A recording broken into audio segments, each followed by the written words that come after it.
আল্লামা ইসহাক রহমতুল্লাহি আলাইহি তিনি তার লিখিত দারসে মিশকাতের মধ্যে বলেছেন, চারটি কারণে একজন মানুষ আরেকজন মানুষকে ভালোবাসে। আওয়াজ দিয়ে বলেন তো কয় কারণে? আওয়াজ দিয়ে বলেন কয় কারণে? এক নাম্বার হচ্ছে সৌন্দর্যের কারণে মানুষ মানুষকে ভালোবাসে। আওয়াজ দিয়ে কথা বলতে হবে, ঠিক কিনা? দুই নাম্বার হচ্ছে চরিত্রের কারণে মানুষ মানুষকে ভালোবাসে, ঠিক না বেঠে? তিন নাম্বার হচ্ছে আল করাবা তথা আত্মীয়তার কারণে মানুষ মানুষের প্রতি আলাদা একটা টান থাকে, আলাদা একটা ভালোবাসা থাকে, ঠিক না বেঠে? চার নাম্বার হচ্ছে কেউ যদি কারো প্রতি দয়া করে তাহলে ওই ব্যক্তি সাধারণত যে দয়া করেছে তার প্রতি একটা টান থাকে স্পেশাল, ঠিক না বেঠে? আচ্ছা, আমার সাথে চারটা কারণ জবে জবে বলেন তো। এক নাম্বার কি? সৌন্দর্য। বলেন কি? সৌন্দর্যের কারণে মানুষ মানুষকে। দুই নাম্বার হচ্ছে চরিত্র। বলেন কি? আবার বলেন তো, এক নাম্বার কি? দুই নাম্বার। তিন নাম্বার আত্মীয়। তিন নাম্বার কি? চার নাম্বার হচ্ছে দয়া। চার নাম্বার কি? একটু চিন্তা করে দেখেন, এই চারটা কারণের একটা কারণ যদি কারো মধ্যে পাওয়া যায়, ওই ব্যক্তিকে ভালোবাসার জন্য দুনিয়ার মানুষ জীবনটা পর্যন্ত দিয়ে দেয়। আর আমার নবী মুহাম্মদ সাল্লাল্লাহু আলাইহি ওয়াসাল্লামের মধ্যে এই চারটা গুণ সর্বোচ্চ পরিপূর্ণতার সাথে পাওয়া গিয়েছে। আওয়াজ দিয়ে বলেন আল্লাহু আকবার। আল্লামা ইসহাক রহমাতুল্লাহি আলাইহি তিনি তার রচিত দারসে মিশকাতের মধ্যে বলেছেন, চারটি কারণে মানুষ মানুষকে ভালোবাসে। এক নাম্বার হচ্ছে সৌন্দর্যতা। ও মুসলমান ভাই, আমি একজন কোরআনের নগণ্য খাদিম। কোরআনের তাফসির নিয়ে একাডেমিকভাবে 2 বছর পড়াশোনা করেছি। আমি একটু কোরআন নিয়ে আলোচনা করব। চারটি কারণে মানুষ মানুষকে ভালোবাসে। এক নাম্বার হলো সৌন্দর্যতা। আমার নবী মুহাম্মদের সৌন্দর্যতা কেমন ছিল?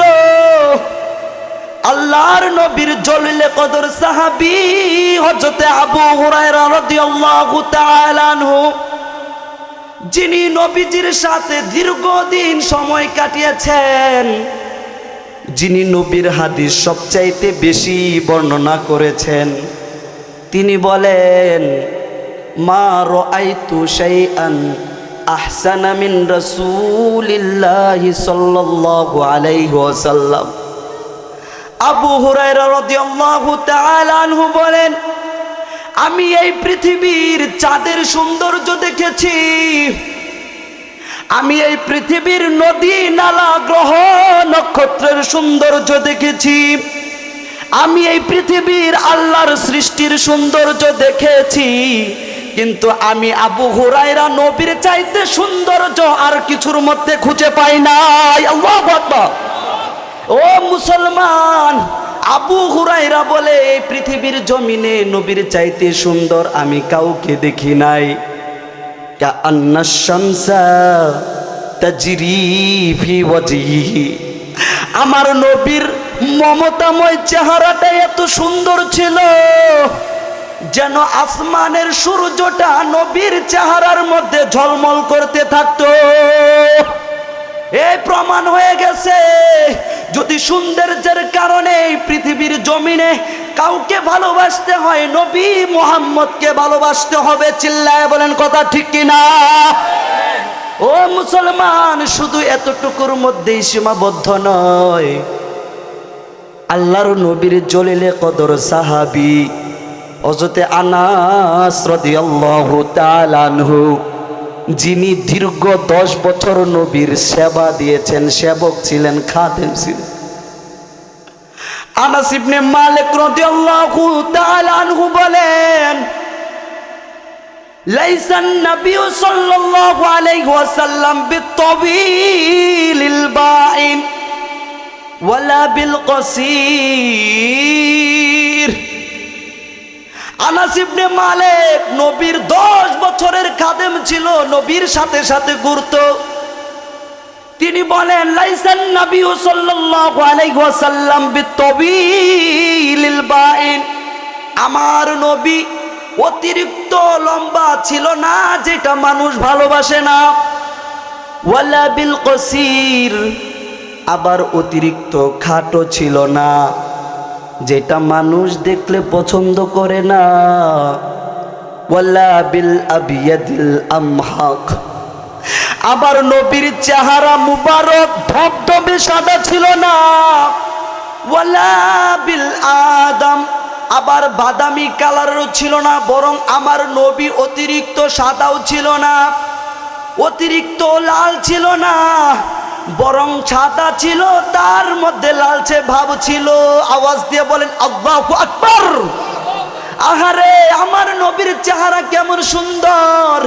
আল্লাহর সাহাবী বলে অতিরিক্ত সাদা ছিল না, আবার বাদামি কালারেরও ছিল না, ওয়ালা বিল জাদিল কতদ, আল্লাহর নবীর সাহাবী আনাস ইবনে মালিক বলেন আমার নবীর চুল মুবারক একদম কুকরানো ছিল না, ওয়ালা বিসাফ, আবার তীরের মতো সোজা ছিল না, তীরের মতো সোজা ছিল না, বরং মাঝামাঝি ছিল, মাঝামাঝি। কানান নবী সাল্লাল্লাহু আলাইহি ওয়াসাল্লাম মারবুআন, আমার নবী ছিল মধ্যম আকৃতির, যেটা মানুষ পছন্দ করে। সুবহানাল্লাহ পড়েন না। আবার আনাস ইবনে মালিক রাদিয়াল্লাহু তাআলা আনহু বলেন লামাসাস্তু খাজ্জান ওয়ালা হারিরা, আনাস ইবনে মালিক বলেন আমি এই পৃথিবীর জমিনে খাঁটি রেশমি কাপড় হাতিয়ে দেখেছি, ওয়ালা খাজ্জাব, আল্লাহর নবীর সাহাবী আনাস ইবনে মালিক বলেন পৃথিবীর জমিনে সবচাইতে দামি কাপড় হলো রেশমি কাপড়। এই রেশমি কাপড় আমি নিজ হাতে হাতিয়ে দেখেছি। ওয়ালা শাইআন আলিয়ানা মিন কাফি রাসূলিল্লাহি সাল্লাল্লাহু আলাইহি ওয়াসাল্লাম। আহারে আনাস ইবনে মালিক বলেন পৃথিবীর জমিনে সবচাইতে দামি কাপড় হলো রেশমি কাপড়, যেটা সবচাইতে বেশি নরম, কিন্তু এই রেশমি কাপড়ের চাইতে আমার নবীর তালু মুবারকের চামড়াটা আরো বেশি নরম আরামদায়ক ছিল। সুবহানাল্লাহ পড়বেন না। আল্লাহর নবীজি সাল্লাল্লাহু আলাইহি ওয়াসাল্লামের ব্যাপারে আনাস ইবনে মালিক বলেন ওয়ালা শামামতু মিসকান ওয়ালা আতিরা, আমি আনাস ইবনে মালিক এই পৃথিবীর জমিনে সবচাইতে বেশি সুঘ্রাণ ছড়ায় হচ্ছে মিশকে আম্বর। আমি এই মিশকে আম্বরের সুঘ্রাণ আমি শুকে দেখেছি। এই পৃথিবীর জমিনে যত সুঘ্রাণওয়ালা জিনিস আছে আমি নাক দিয়ে শুকে দেখেছি, কিন্তু আমি আনাস ইবনে মালিক কানা আতিয়াবা মিন আরাকিন নবী সাল্লাল্লাহু আলাইহি ওয়াসাল্লাম। আহারে আনাস ইবনে মালিক বলে আমি সব কিছুর সুঘ্রাণ নিয়েছি, কিন্তু আমার নবীর ঘাম মুবারক থেকে এমন সুঘ্রাণ ছড়াইতো দুনিয়ার মিশক আম্বরের চাইতেও সুঘ্রাণ ছড়াইতো। এই দুনিয়ার মানুষ একটু চিন্তা করে দেখো, অতিরিক্ত গরম লাগলে নিজের শার্টটা কাপড়টা দ্বিতীয়বার গায়ের মধ্যে জড়াইতে পারি না ঘামের দুর্গন্ধের কারণে, কিন্তু আমার নবীর ঘাম মুবারক থেকে এমন সুঘ্রাণ ছড়াইতো দুনিয়ার মেশকে আম্বরের চাইতেও সুঘ্রাণ ছিল। সুবহানাল্লাহ পড়বেন না। পরিষ্কার হয়ে গিয়েছে। যদি এই পৃথিবীর জমিনে সৌন্দর্য পরিষ্কার পরিচ্ছন্নতার জন্য যদি কাউকে ভালোবাসতে হয় তবে নবী মুহাম্মদকে বাসতে হবে। চিল্লায় বলেন কথা ঠিক কিনা? আবার আবু হুরায়রা রাদিয়াল্লাহু তাআলা আনহু বলেন, যেই হাদিসটা মুস্তাদরাকে হাকিমের মধ্যে এসেছে, তিনি বলেন রাআইতু রাসূলুল্লাহি সাল্লাল্লাহু আলাইহি ওয়াসাল্লাম ফি লাইলাতি ইদহিয়ান। আবু হুরায়রা রাদিয়াল্লাহু তাআলা আনহু বলেন আমি নবী করিম সাল্লাল্লাহু আলাইহি ওয়াসাল্লামকে পূর্ণিমার রাতে আলাইহি হুল্লাতুন হামরা ডোরা কাটা চাদর পরিহিত অবস্থায় বের হতে দেখেছি। পূর্ণিমার রাতের দিনে নবী করিম সাল্লাল্লাহু আলাইহি ওয়াসাল্লাম ডোরা কাটার চাদর নিয়ে বের হয়েছে। আখারে জাবির ইবনে সামুরা রাদিয়াল্লাহু তাআলা আনহু বলেন, ফাজালতু আনজুরু ইলাইহি ওয়া ইলাল কমার, আমার নবীর চেহারার দিকে একবার তাকাই, আবার পূর্ণিমার রাতে চাঁদের ওই স্নিগ্ধ আলোতে আমি একবার তাকাই। আল্লাহু আকবার। এ মুসলমান শুনো, আমলার নবীর সাহাবী জাবির ইবনে সামুরা বলেন, পূর্ণিমার রাতের দিনে প্যারে হাবিব সাল্লাল্লাহু আলাইহি ওয়াসাল্লাম বের হয়েছে। আমি একবার নবীর চেহারা লাবণ্যময় মমতাময় চেহারার দিকে তাকাই, আবার পূর্ণিমার রাতের দিকে তাকাই। আমি জাবির ইবনে সামুরা সিদ্ধান্ত নিতে পারি না পূর্ণিমার চাঁদটা সুন্দর নাকি আমার নবীর চেহারাটা সুন্দর। ফাজালতু আনজুরু ইলাইহি ওয়া ইলাল কমার ফালাহু ইনদি আহসানু মিনাল কমার। আরে জাবির ইবনে সামুরা বলে, আমি সর্বশেষ সিদ্ধান্ত নিতে বাধ্য হলাম আমার নবীর চেহারা ওই পূর্ণিমার রাতের চাঁদের চাইতেও সুন্দর ছিল। লিল্লাহি তাকবীর, লিল্লাহি তাকবীর। ও মুসলমান, স্পষ্ট প্রমাণিত হয়ে গেছে, যদি দুনিয়ার মধ্যে সৌন্দর্যের কারণে কাউকে ভালোবাসতে হয়, আমার নবীকে ভালোবাসতে হবে। ঠিক না বে ঠিক? আওয়াজ দিতে হবে, ঠিক না বে ঠিক? মানুষ মানুষকে ভালোবাসে কয় কারণে? তার মধ্যে এক নাম্বার কি ছিল? সৌন্দর্য। দুই নাম্বার হচ্ছে চরিত্র। দুই নাম্বার কি? আমার নবীর চরিত্র কেমন ছিল? কুরআনুল কারীমের মধ্যে আল্লাহ পাক রব্বুল আলামিন নবীর চরিত্রের ব্যাপারে নিজেই সার্টিফিকেট দিয়ে বলেছেন, ইন্নাকা লা আলা খুলুকিন আযীম। ওগো নবীজি, আপনি চরিত্রের সর্বোচ্চ স্তরে আসীন হয়ে আছেন। আওয়াজ দিয়ে বলেন না সুবহানাল্লাহ। আমার নবীর চরিত্র ছিল খুলুকে আযীম। সুমহান চরিত্রের অধিকারী ছিলেন কে? নবী মুহাম্মদ। বলেন কে? নবীর চরিত্রের ব্যাপারে কুরআনের এই আয়াতের মধ্যে বলা হয়েছে খুলুকে আযীম। কি খুলুক মানে চরিত্র। বলেন বলেন আখলাক, বলে না? আখলাক অর্থ কি? চরিত্র। নবীজির চরিত্রটা ছিল খুলুকে আযীম। কুরআনের এই আয়াতে বলা হয়েছে আযীম শব্দ, খুলুকে আযীম। বলেন চরিত্র তিন প্রকার। আওয়াজ দিয়ে বলেন কয় প্রকার? এই আওয়াজ দিয়ে বলেন চরিত্র কয় প্রকার? এক নম্বর হচ্ছে আল খুলুকুল হাসানা। এই চরিত্রটার সংজ্ঞা কি? এটা বলতে কি বোঝায়? কেউ আপনাকে একটা থাপ্পড় দিয়েছে, আপনিও তাকে একটা থাপ্পড় দিয়েছেন, এটা ছিল খুলুকে হাসানা। এই চরিত্র নবীজির ছিল না।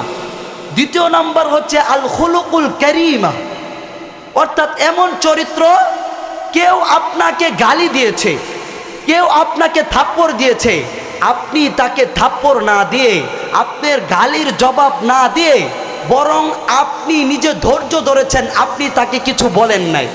এটা ছিল খুলুকে কারীম। আমার নবীর চরিত্র খুলুকে কারীম ছিল না, বরং আল্লাহর নবীজি সাল্লাল্লাহু আলাইহি ওয়াসাল্লাম চরিত্র ছিল খুলুকে আযীম। খুলুকে আযীম হচ্ছে কেউ আপনাকে থাপ্পড় দিয়েছে, আপনার শরীরে আঘাত করেছে, কেউ আপনাকে গালি দিয়েছে, আপনি ধৈর্য ধরেছেন, আপনি তাকে পাল্টা আঘাত করেননি, শুধু ধৈর্যও ধরেন নাই, তাকে হেদায়েতের জন্য আপনি নিজে দয়া করেছেন। এটা ছিল খুলুকে আযীম। আর এই খুলুকে আযীমের চরিত্র ছিল আমার নবী মুহাম্মদের। আওয়াজ দিয়ে বলেন আল্লাহু আকবার। আম্মা জান হযরত আয়েশা রাদিয়াল্লাহু তাআলা আনহাকে জিজ্ঞাসা করা হয়েছে, আখবিরনি আন খুলুকি রাসূলিল্লাহি সাল্লাল্লাহু আলাইহি ওয়াসাল্লাম। ওগো আম্মা জান আয়েশা, আমার নবীর চরিত্রের ব্যাপারে একটু সংবাদ দাও, আমার নবীর চরিত্র কেমন ছিল? আম্মা জান আয়েশা বলে, কানা খুলুকুহু আল কুরআন, আমার নবীর চরিত্র ছিল গোটা কুরআনুল কারীম। আহারে, আমার নবীর চরিত্র ছিল কুরআন। এটার ব্যাখ্যাটা কি? কোরআনে বলা হয়েছে নামাজ ছাড়া যাবে না। এই পৃথিবীর জমিনে সবচাইতে বেশি যে নামাজ আদায় করেছেন তিনি নবী মুহাম্মদ। কোরআনে বলা হয়েছে যাকাত ফরজ হলে যাকাত দিতে হবে, রমজানের রোজা ফরজ হলে রমজানের রোজা আদায় করতে হবে। আমার নবী কুরআনুল কারীমের মধ্যে যা যা বলা হয়েছে নবী মুহাম্মদ সেটা সবচাইতে বেশি পৃথিবীর জমিনে করেছেন। চিল্লায়া বলেন কথা ঠিক কিনা? এই কুরআনুল কারীমের মধ্যে যা যা থেকে নিষেধ করা হয়েছে আমার নবী সবগুলো থেকে নিজে বিরত থেকেছেন। আহারে, চরিত্রের কারণে যদি কাউকে পৃথিবীর জমিনে ভালোবাসতে হয় নবী মুহাম্মদকে ভালোবাসতে হবে। চিল্লায় বলেন কথা ঠিক কিনা? 3 নাম্বার কারণ হলো আত্মীয়তা। কি? আমার নবীর আত্মীয়তা কেমন ছিল আমাদের প্রতি শুনবেন? ভাই শুনতে রাজি আছেন? আমাদের সবচাইতে নিকটবর্তী আত্মীয় কে বলেন তো? বাবা। বলেন কে? আমার সবচাইতে নিকটতম আত্মীয় কে? বাবা। আমি যে আমার বাবারই সন্তান, আমি কি 2 চোখ দিয়ে দেখেছি আমি আমার বাবার নাপাক পানি থেকে হয়েছি? দেখি নাই। কিন্তু এটার ব্যাপারে আবার কোরআন থেকে সরাসরি প্রমাণও নাই। কিন্তু আমি যে আমার নবীর রুহানি সন্তান এই ব্যাপারে কোরআন হাদিসে প্রমাণ রয়েছে। বলেন না আল্লাহু আকবার। আমার নবী বলেছেন, আনা বিমানজিলাতিল ওয়ালিদ, ও আমার উম্মতেরা শোনো, আমি তোমাদের রুহানি পিতার সমপর্যায়ের। সুবহানাল্লাহ বলেন না? যদি আত্মীয়তার কারণে কাউকে ভালোবাসতে হয় সবচাইতে বেশি নবী মুহাম্মদকে বাসতে হবে। চিল্লায় বলেন কথা ঠিক কিনা? 4 নম্বর কারণ হচ্ছে আল ইহসান, অনুগ্রহ। কি? এই আওয়াজ দিয়ে বলেন না কি? অনুগ্রহ তথা দয়া। নবীজি উম্মতের প্রতি কেমন দয়া ছিল? শুধু মানুষের প্রতি দয়া ছিল বিষয়টা এরকম না, বরং একটা বিড়ালের প্রতিও নবীজির দয়া ছিল অসীম। কেমন দয়া ছিল? বুখারী শরীফের বর্ণনা।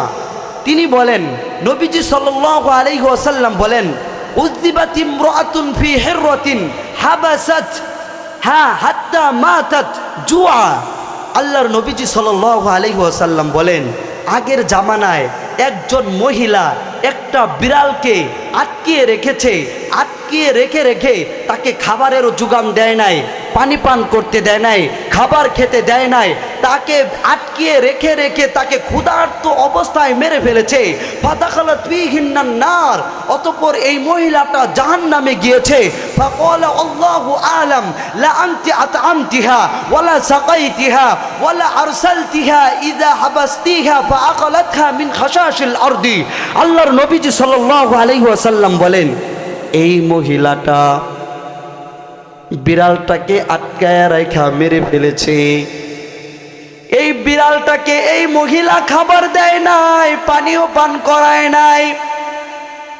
আবার দুনিয়ার জমিনে স্বাধীনভাবে বিচরণ করে খাবার জোগানোর জন্য তাকে ছেড়েও দেয় নাই। এই কারণে এই মহিলাটা জাহান্নামী হয়েছে। নবীজি সাহাবায়ে কেরাম সহ সকলকে এই হাদিসটা শোনায় আর সতর্ক করে, একটা সামান্য বিড়ালকে মারার কারণে সে জাহান্নামী হয়েছে। সাবধান, শুধু মানুষ নয়, একটা বিড়ালের প্রতিও তুমি দয়াবান হয়েও। সুবহানাল্লাহ পড়েন। যেই নবীজি বলে বিড়ালকে কষ্ট দেওয়ার কারণে এক মহিলা জাহান্নামে গিয়েছে, কোনো প্রাণীকে কষ্ট দিবে না, পরিষ্কার প্রমাণ হয়ে গিয়েছে। যদি দয়ার কারণে কাউকে ভালোবাসতে হয়, আওয়াজ দিয়ে বলেন তো কাকে ভালোবাসতে হবে? নবী মুহাম্মদকে। প্রমাণ হয়ে গিয়েছে পৃথিবীর জমিনে সৌন্দর্যের কারণে যদি কাউকে ভালোবাসতে হয়, নবী মুহাম্মদকে ভালোবাসতে হবে। প্রমাণ হয়ে গিয়েছে চরিত্রের কারণে পৃথিবীর জমিনে যদি কাউকে ভালোবাসতে হয়, নবী মুহাম্মদকে ভালোবাসতে হবে। প্রমাণ হয়ে গিয়েছে আত্মীয়তার বন্ধনের কারণে এ পৃথিবীর জমিনে যদি কাউকে ভালোবাসতে হয়, নবী মুহাম্মদকে ভালোবাসতে হবে। অনুগ্রহ আর দয়ার কারণে যদি কাউকে ভালোবাসতে হয়, নবী মুহাম্মদকে জীবনের চাইতে বেশি ভালোবাসতে হবে। চিল্লায় বলেন কথা ঠিক কিনা? আর এই নবীর ব্যাপারে যদি কোনো ব্যক্তি কটূক্তি করে, তাকে কি আমরা এমনি এমনি ছেড়ে দেব? এ আওয়াজ দিয়ে বলেন, ছেড়ে দিব? আমার বিরুদ্ধে কথা বলবা, আমি একজন আলেম হিসাবে আমি সহ্য করে নেব। আমার প্রিয়তমা স্ত্রীর ব্যাপারে অপবাদ দিবা, আমি সহ্য করে নিব। আমার বাবার ব্যাপারে অপবাদ দিবা, আমি সহ্য করে নিব। আমার আত্মীয়র ব্যাপারে অপবাদ দিবা, আমি সহ্য করে নেব। কিন্তু আমার নবী মুহাম্মদের ব্যাপারে আ থেকে উ করলে দেহ থেকে মাথাটা আলাদা করে দেবে। চিল্লায় বলেন কথা ঠিক কিনা? নবীজিকে জীবনের চাইতে ভালোবাসতে হবে। প্রমাণ হয়ে গেছে না? প্রমাণ হয়ে গেছে। এখন আমরা নবীকে কিভাবে ভালোবাসবো? সংক্ষিপ্ত বর্ণনা। আল্লাহর নবীজি সাল্লাল্লাহু আলাইহি ওয়াসাল্লাম বলেন, মান আহাব্বা সুন্নতি ফাকাদ আহাব্বানি ওয়া মান আহাব্বানি কানা মাই ফিল জান্নাহ। যে ব্যক্তি আমার সুন্নতকে ভালোবাসে, প্রকৃতপক্ষে সেই ব্যক্তি আমাকে ভালোবাসে। ওমান আহাব্বানি কানা মাই ফিল জান্নাহ। আর যেই ব্যক্তি আমাকে ভালোবাসবে, কাল কিয়ামতের দিন ওই ব্যক্তি আমি নবী মুহাম্মদের সাথে জান্নাতের মধ্যে থাকবে। বলেন না সুবহানাল্লাহ? সেই নবীকে ভালোবাসতে রাজি আছি না নাই? এ ভাই, জান্নাতে যাওয়ার জন্য নবীকে ভালোবাসতে রাজি আছি না নাই?